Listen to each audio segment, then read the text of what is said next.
I've lived in many different countries throughout my life, but by far the most influential one has been the UK.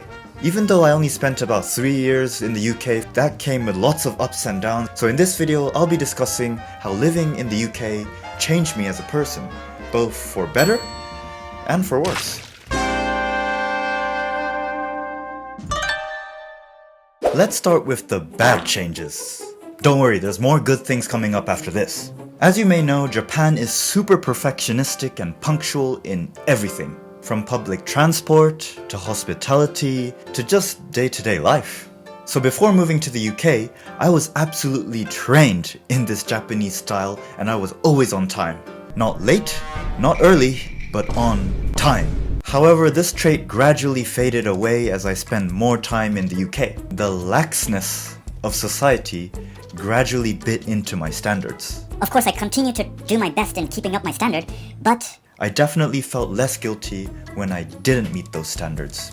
For example, there were plenty of times when I decided on a meeting time with my friends to go to the local pub every weekend, and I would turn up a few minutes late, often the last one to show up, which I was shamed for.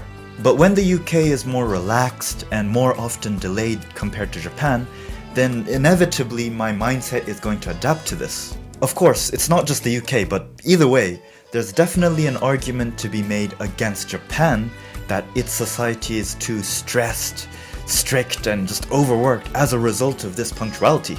So if anything, I think Japan should be learning from other societies like the UK to be more relaxed and be less strict. But Japan is always going to be punctual, and we're just gonna have to live with it. But I like it. Bruh. I know I just said that the laxness was a not so good thing, but now I'm here to say that it was a good thing. Bruh. I've always been a very shy and introverted individual, and those of you who are like me will understand that we don't like to go to these big, noisy gatherings and parties, but instead, we like to have a more peaceful, quiet activity at home. Now, I'm not here to say that the UK has transformed me into some sort of crazy party monster, but I will say that the more friendly and relaxed society of the UK has enabled me to be more talkative and just speak up a bit more. I remember when I was in primary school, I would literally not say anything all day. But 3 years in the UK has now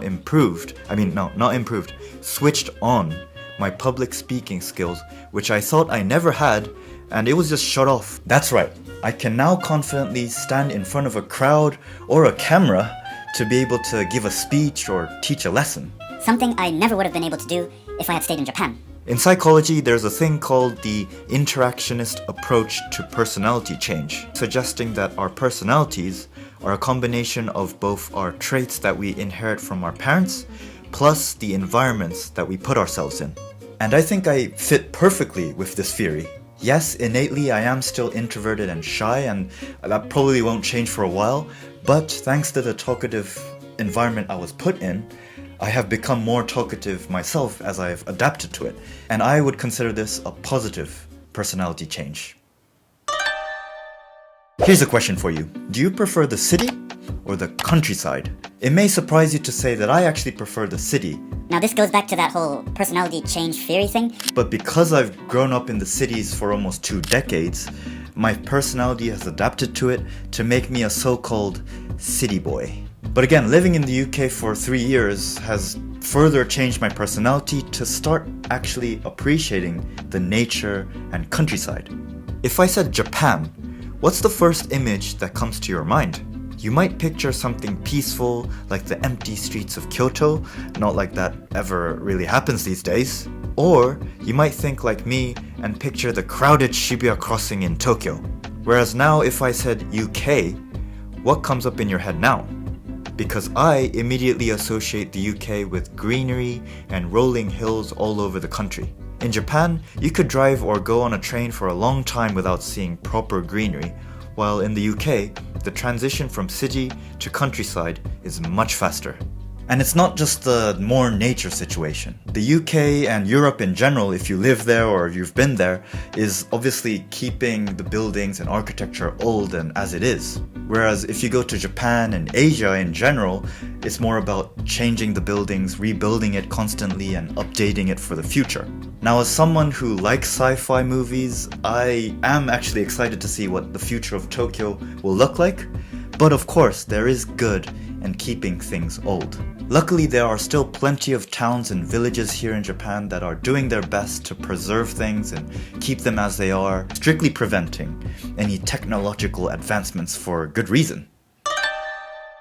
We've talked about various things in this video, but by far the most important point is that the UK has taught me to live life on my own and rely on myself.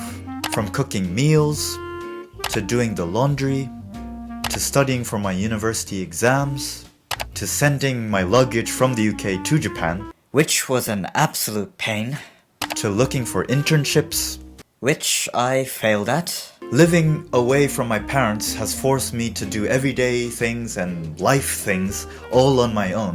Which, if I had stayed in Japan, I would have just relied on my parents to do. There were also plenty of things I couldn't do initially, so I had to either call my parents or ask a local friend who was older and wiser than me.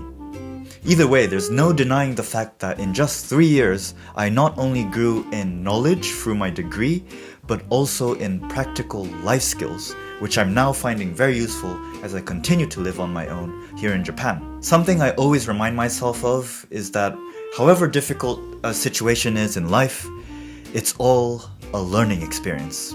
The only thing I didn't learn in the UK was how to speak and write in formal Japanese, which is something I'm currently struggling with. So those were just a few ways in which living in the UK changed me as a person.